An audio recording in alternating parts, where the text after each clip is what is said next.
Until recently, 2.8 million migrants traveled to the U.S. border each year via Mexico.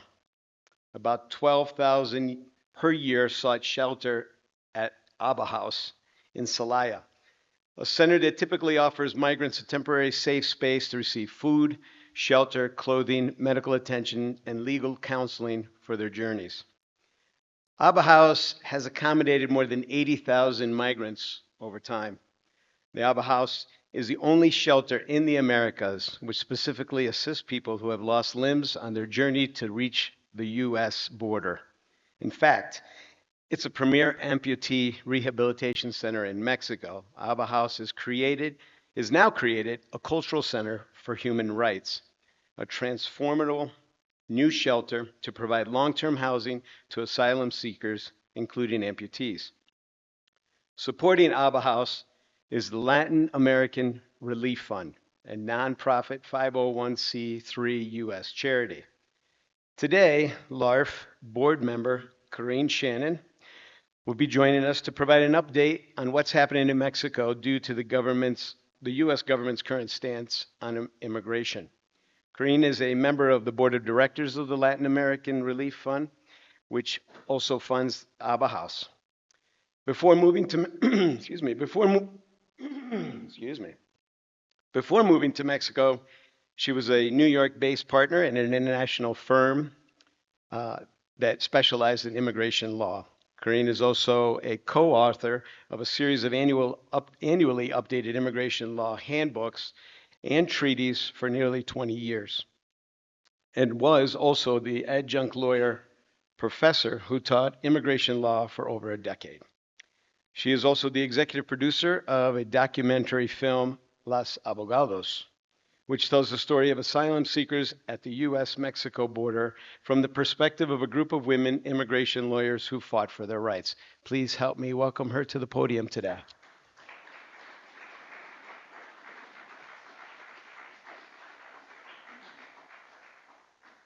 Thank you, everybody. Before I get started, we have a short video we'd like you to take a look at.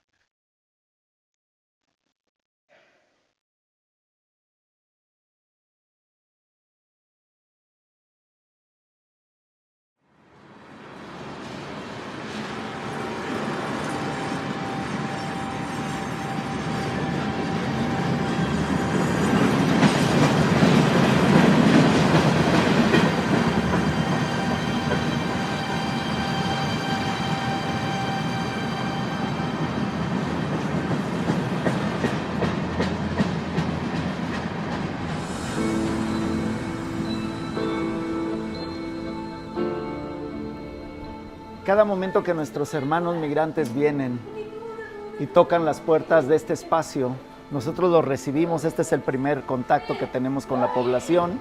Hola, ¿cómo estás? Está muy serio hoy. Cada uno de nuestros hermanos que ahorita se encuentran, pues están esperando un proceso ya sea médico o ya sea jurídico. Vemos que es Venezuela, Honduras, El Salvador, Guatemala, Nicaragua, Haití, hemos tenido pakistaníes. Entonces se ha vuelto la migración algo demasiado variado. Y bueno, aquí está la cocina. Aquí está donde se están preparando los alimentos. Es lo que nos permite brindarles el apoyo a nuestros hermanos migrantes de alimentación y continuar con esa dignidad siempre.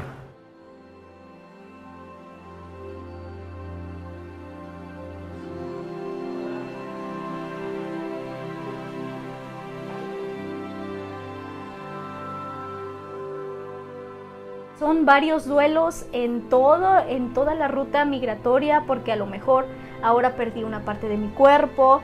Y aparte de perder todo lo que ya dejé detrás de mi país, ahora pierdo algo mío, algo que me servía a mí para seguir el camino. Y ahora, ¿qué voy a hacer? A mí lo que me ha impulsado a seguir más adelante es pensar en mi hija, porque es la que más yo quiero sacar adelante. Solo tengo una bebé Y pues ese es mi propósito, o sea, y yo le pido a Dios a diario pues que me ayude, porque si uno viene a otro país es para progresar, ¿me entiende? Y seguir adelante, no estar en el mismo hoyo donde uno está, porque usted no sabe en Honduras cómo se sufre bastante.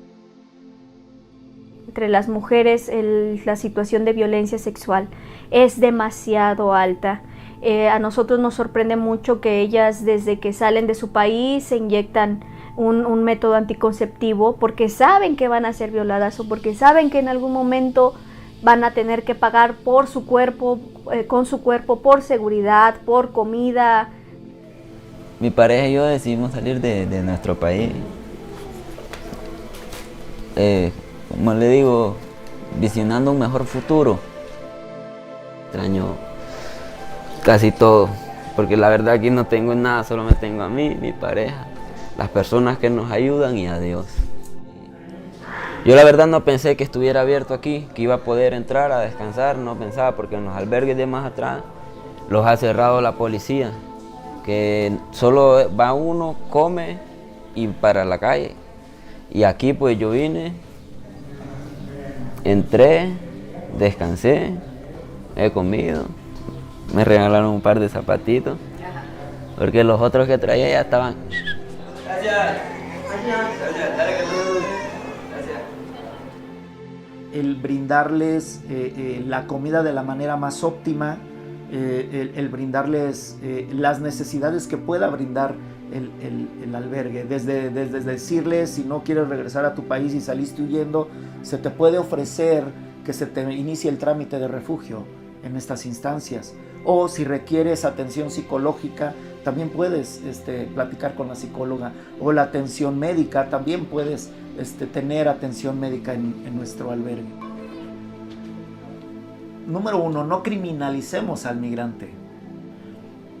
2, que ellos vienen con necesidades, que si nosotros estuviéramos en los zapatos de ellos, haríamos también lo mismo.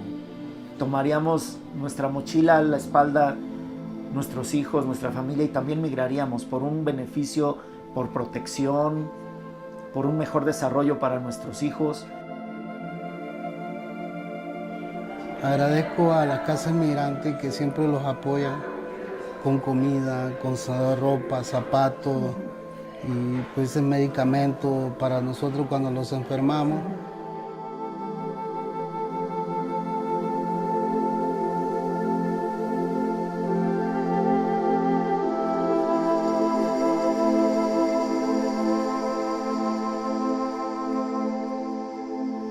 Gracias a las autoridades municipales de Celaya, tenemos ahora lo que es este predio.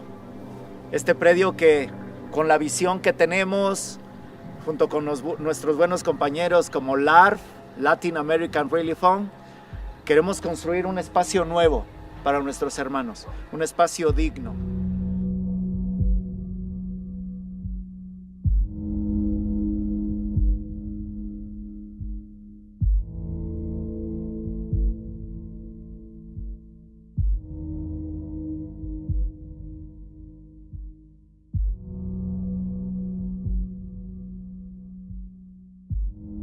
Y esto nos dará una apertura para crear un centro cultural donde tendremos talleres culturales como canto, música, cerámica, teatro.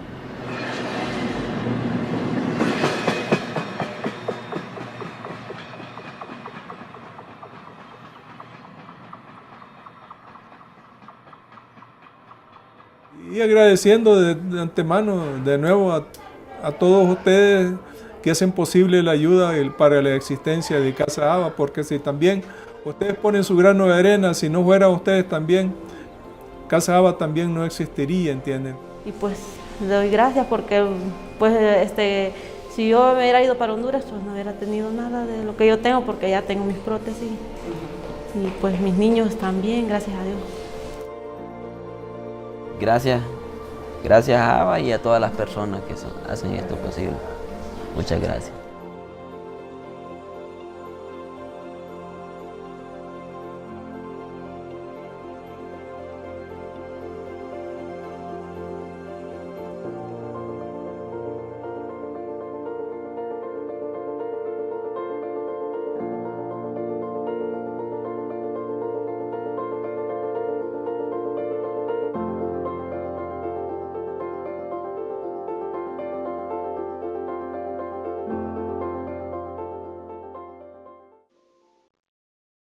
for watching that. I think the film probably speaks for itself. And I'm going to talk a little bit more about the new center that Pastor Ignacio is building, but first I'm going to stand back a little and give you some facts and figures. As Joe mentioned in his intro, in recent years, there have been literally millions, between 2 and 3 million people showing up at the U.S.-Mexico border. That has changed for reasons I think you'll be well aware of. I spent some time on the government Department of Homeland Security's website last night looking up the latest facts and figures.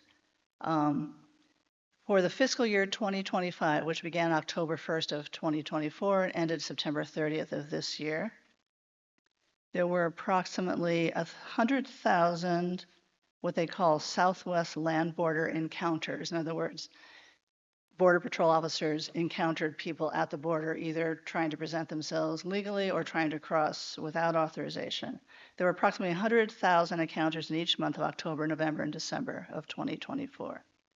In January, the number went down to about 60,000. February through August saw an average of about 10,000 per month. So it's a huge drop, right? Huge, huge drop.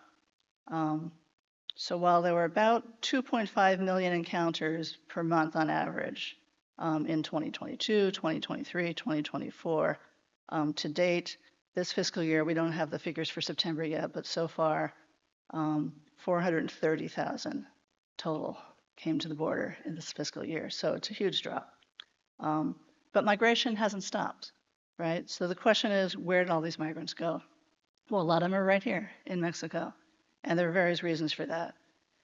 There were people that were literally stuck on the southern part of the border on Inauguration Day who had appointments through an app that had been rolled out called CBP-1, Customs and Border Protection. They rolled out an app for people to get appointments, to go to the official port of entry and say, I want to apply for asylum. Those people were stranded because CBP-1 appointments were canceled as of literally the day of Trump's inauguration. So those people, some of them stayed for a while, hoping they would be able to get across, hoping the app would be rolled out again, hoping the government would be welcoming and at least honor appointments that had already been made, but they were not. We also had a lot of people who were on their way already, who heard the news that the border was shutting down, heard the news of what was happening to immigrants on the other side of the border, and who turned around and started heading south. And a lot of the people that Pastor Ignacio and his family and his staff are seeing at Abba House are people heading south instead of heading north. Some of them will try to go back to their home countries. Some of them can't. They left for a reason. They left because they were fleeing for their lives. So many of them are seeking to stay in Mexico now. There are, of course, deportees as well, are finding their way south and going through our area in one direction or another. And there are self-deportees, people that are just saying, I'm out of here. This is no longer a safe or comfortable place to be an immigrant. I'm going to leave the United States. Many of those people are now seeking legal status in Mexico. There are also people bottlenecked at Mexico's southern border in the city of Tapachula near the border of Guatemala. The Mexican government has been keeping people there at the behest of the U.S. government to not let them make the journey through Mexico to the U.S. border. Just last week, there was a small caravan of about 1,000 people left Tapachula. It's heading toward Mexico City. Some of them may end up coming further north through our area.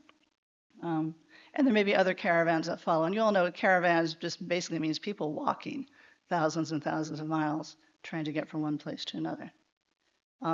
So migration hasn't stopped, right? And the drivers of migration are still there. Politics, persecution, violence in general, gender-based violence in particular, war, human trafficking, gangs and drugs, climate change, poverty. And I want to just make a note about economic migration. There's sometimes a notion that economic migrants somehow aren't real migrants or aren't deserving migrants. If you're coming to the United States seeking a job, somehow that's not legitimate. If you're coming for the grounds on which you might qualify for asylum, political persecution, persecution based on your ethnic group, your religion, your race, that somehow seems to be okay, but economic migration is not. I want to remind us all that the so-called migrant crisis in America, when I say America, I mean the Americas, not just the United States. It's due in large part to the long history of U.S. intervention in the other countries in the Americas. Intervention that has destroyed these countries' economies, left their inhabitants with nothing but a false American dream to seek from the very perpetrators of their own economic distress. If you couldn't feed your family, what would you do? You might pick up and leave. What else could you do? So, with regard to the immigration enforcement that's happening north of the border, that's having an effect here south of the border. The brutality of what we're seeing, these videos we see of people being snatched from their beds at night, being thrown to the ground, that violence against immigrants isn't just about immigration. First, they came for the immigrants. Immigration is the wedge issue. But every raid, every body slammed to the pavement is a public ritual meant to teach us obedience. The goal isn't enforcement, it's submission. And they start with the immigrants, but they don't end with the immigrants. So let me talk about the role of Abba House and the new center in all of this. There was another video I'd hoped to show you, which is the animation of the renderings of the new center that Pastor Ignacio is planning. But in the wake of the Trump regime's decimation of USAID and the funding that funneled to various nonprofits and to various church groups as well, Pastor Ignacio lost a lot of his funding. United Nations High Commissioner for Refugees also lost some of their funding that they were passing on to, among other places, Pastor Ignacio's Abba House. Abba House was founded by Pastor Ignacio and his family, literally by them wanting to do something, and they were going down to the train tracks in Celaya with bags of food and throwing it to the top of the trains that came through so those people would have something to eat. He grew that into a center, and the Latin American Relief Fund came about. I want to give props to Sharon and Gary Davidson, former San Miguel residents, and I think they're moving back actually. They saw a need, and they founded an official nonprofit so that the expat community could support Pastor Ignacio's work through tax-deductible donations. And we're certified in Canada as well. So if you're Canadian or American and make a donation, you can get a tax deduction. They saw a need, and we saw a need. And so we've stepped in to try to fund Pastor Ignacio's Abba House, paying salaries that literally have been paid through USAID in the past.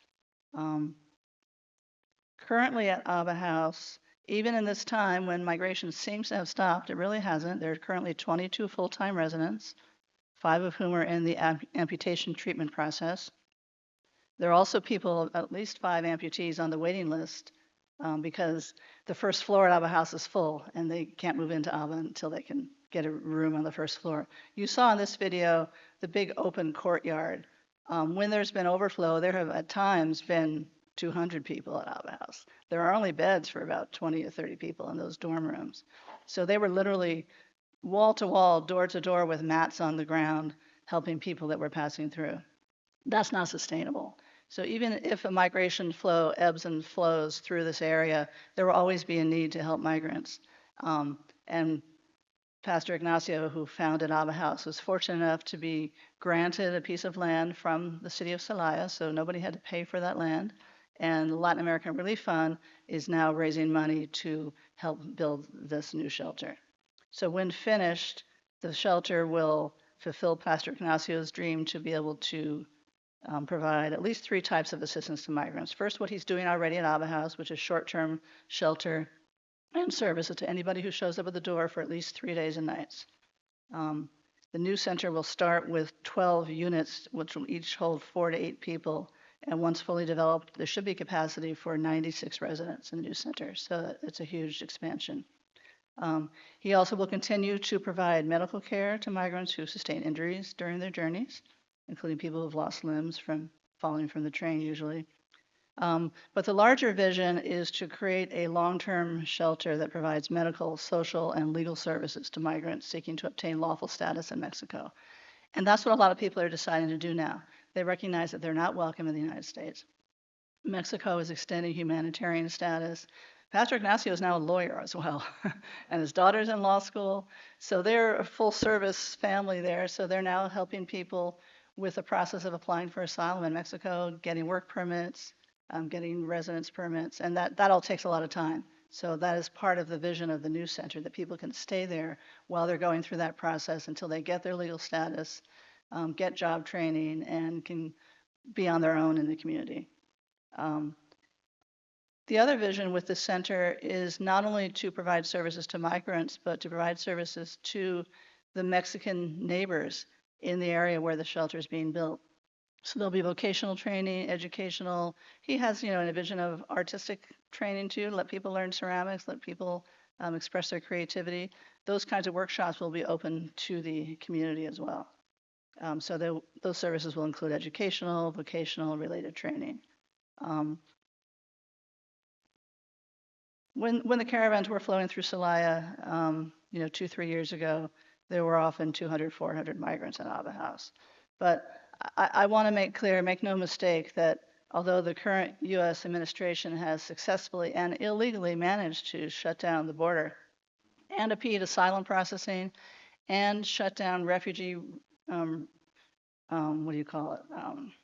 resettlement from people in refugee camps around the world, migration is a global phenomenon, and neither walls nor ICE stormtroopers can stop that. Until governments address the underlying causes of migration, humans will continue to migrate because they have no choice.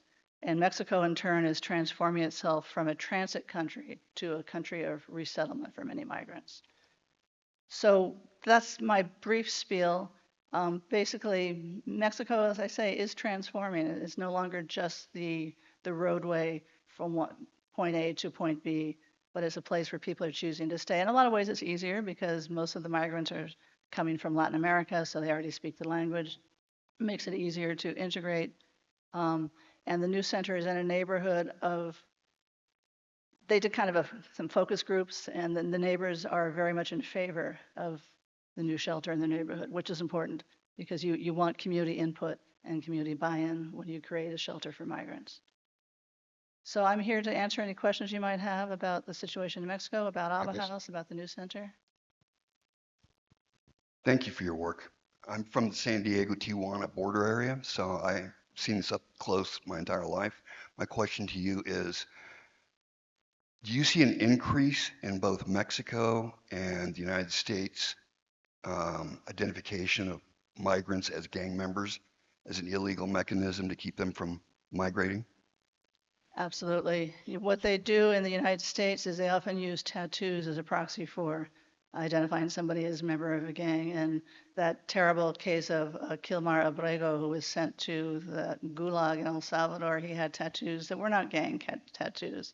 There have been many instances of that. It was either him or another gentleman who had a tattoo that turned out to be an autism awareness tattoo that they mistook for a gang tattoo. Somebody else had a COVID-related tattoo that had a crown on it because COVID, corona, right? And the crown was not a gang crown symbol. The tattoo was about COVID. So yes, and that's an easy and, quite frankly, excuse me, unlawful way of identifying a gang member. First of all, there were no court proceedings in any of these cases where people were vilified for being gang members and deported for that reason. We have a process for a reason. We have law and order. We have checks and balances for a reason in the United States. That's my greatest fear about what's happening in my country of birth is the erosion of the rule of law and the fact that people were not given the chance to go before a judge, whether it be a criminal judge or an immigration judge, and plead their case. I want to invite every one of us in this room, dedicated Rotarians, who all came from other places, that a wonderful way that we can help support this project is to reach back to our home communities, particularly our sanctuary communities, particularly because these wonderful films that y'all have developed are available, I assume, to share so that the people on the other side, al otro lado, can help support this really important project that protects our churches, our cities from ICE agents' work by being at least able to know that these people will go someplace where they are safe. So thank you for all you're doing. Thank you. Careen, wonderful presentation and very touching and very real. My question is, since most of the migrants will probably not in the near future go back to their home country, how much help are you getting from the Mexican government in terms of, you mentioned permits and, you're doing things in terms of developing skills. But in terms, almost everybody in this room here is a permanent resident, okay, if not a citizen of Mexico. That's difficult for the migrants because they just don't have the monetary thing. Is there a way, I'm trying to ask, is the Mexican Federation trying to make allowances for different guidelines so that they could stay in the country indefinitely? That's a great question, David. I don't have a lot of details to give you in response, but I know that when Trump first came into office, excuse me, and when Sheinbaum came into office here in Mexico, the Mexican government set up a number of welcome centers just south of the border. They imagined that there was going to be this mass influx of deportees, that they would just be dumped over the border. And these welcome centers were designed to tell people what their options were. And those were mostly Mexicans, but some would be people from other countries that were not shipped back to, say, to Guatemala or to Colombia, wherever they were from. That mass influx didn't occur. And there are a few reasons for that. Mostly, I think, for one thing, the U.S. government is just trying to make things difficult for people. So they're putting them on planes and sending them all the way to Tapachula. And then if they want to make their way back toward the U.S. border or to other places in Mexico, they're on their own. So they're dumped in Tapachula as far as they could possibly be with no money. And then they have no resources. I'm hopeful, but I don't have any details about whether the Mexican government is going to refocus the resources that they had brought to bear along the border that they didn't turn out to need and make them available elsewhere. I do know that Pastor Ignacio and his family are helping people to apply for asylum. So asylum is open to non-Mexicans. I'm not sure what the numbers are, though, or if there are limitations. Now that the United States is in a death spiral, there will be nobody crossing the border now for another 3.5 years. Is Canada stepping up at all? I know that Canada has been offering to take skilled workers because the U.S. H-1B visa program is being decimated. I don't know if they're stepping up with refugee resettlement or asylum, but I assume that they are. The numbers, of course, are limited what Canada can absorb, though, so that's an issue as well. Hola. Hola. Congratulations for your work. 2 questions. One, how's your relationship with the local government in Celaya? And the second one, if you have any kind of relationship with the Rotary clubs of Celaya. With the what? Rotary clubs. No, I don't, but if you guys do, that would be an interesting path to explore. I need to distinguish between ABBA House of Shelter and the Latin American Relief Fund. So I'm with the Latin American Relief Fund. We help to fund ABBA House, but we are not ABBA House. ABBA House itself has a very good relationship with the government of Celaya. And in fact, the mayor has visited the new ground where the center is being built and offered his full support. So that's very important. And not only because the donation of the land started in the previous mayor's administration. Sometimes what happens is when there's a change in administration, projects in progress stop. That is not the case here. So we're very pleased to know that the city of Celaya is fully behind this. Do we have any questions on Zoom, Diego? No. John? Good morning. Thank you for a lovely presentation. Congratulations to Pastor Ignacio, Sharon Gary, and the current at-large board. Allowing for the debacle of was the current administration in the States of USAID, funding for this new center and for the continued operation, is that falling mainly on local contributions and the support from LARF, or is there any likelihood of any other international foundations stepping in to help? That's a great question. So LARF has committed to raising at least $500,000 toward the center. The full cost of the center will be considerably more than that. The United Nations High Commissioner for Refugees, UNHCR, had committed to covering the cost of construction of most of the buildings. They are still standing behind that commitment. Now, whether that could change, I don't know, but as of now, they are still standing behind that commitment. Ignacio and the ABBA House Board are also exploring other funding sources. They're applying for grants, both from governmental and non-governmental organizations. So we're confident that sources available. But LARF is still committed to raising a substantial chunk of what will be needed to complete the center. And the center can be built in stages, so it doesn't have to all be complete before they can start using it and moving in, as well as dormitory style rooms for residents.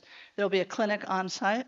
So if somebody falls off the train, and they can be brought in an ambulance directly to the new center, and they can then contract with the local hospitals and doctors to get people the medical care that they need. There'll also be schoolrooms on site. Everything will be on site. And you saw in this video, the Alba House shelter now, it's fine, but it's kind of decrepit. It's not very pleasant. We have a top-notch architect, Mario Lopez, who's designed the new center and will be overseeing the construction with his contractors. It's going to be pleasant. It's going to be nice. It's going to be safe. It's going to be a place where they can let kids run around outside, not just inside this courtyard in the middle of a dangerous city. So it'll be transformative in that way, be a real shelter and respite for the people that stop off there. And again, it will also provide long-term residence possibilities for people that are pursuing the asylum process in Mexico. I think we have time for one more question. Thank you for a wonderful presentation. You almost brought tears to my eyes. Someone very close to me, in fact, she's sitting right here, Very close. once told me that the only way you'll ever really solve immigration issues is to have equitable resources and opportunities on both sides of the border. In your wildest Star Trek dreams, how do we solve the global migrant problem? Oh boy. If I had an answer to that. Well, one short answer is obviously you need to try to address the root causes of migration. What is causing people to migrate? Those are huge multinational issues that need to be addressed on a multinational level. As an immigration lawyer in the United States for 30 years, practicing primarily in the field of employment-based immigration, I've always advocated for an essential workers program, an actual work visa for people that are coming there to do the jobs that they're doing anyway. Make them legal, give them some protection, don't limit the numbers. There's a reason why, farm worker jobs don't get done when the illegal immigrants leave. That's not where the population is. That's not what people want to do. It's backbreaking work. It's awful hard work. But there are people in the world that think that's a dream to be able to come to the United States and do that kind of work. So let's make it possible. Let's make it legal for them. That alone would make a big difference. If you want to support the Latin American Relief Fund, you can go to latinamericanrelieffund.org and make a donation on our website. We have events every once in a while. Sometimes there are social events to raise money. Sometimes they're more serious events. Our upcoming event in November will be a Mexican-style loteria party at the Mask Museum on November 13th, I believe. So go on our website, get on our mailing list, come play loteria. There's some great prizes. Beach house in Zitánuevo, show in Las Abogadas at my house, some dinners, all sorts of fun things. So please, we would enjoy your support. Thank you very much.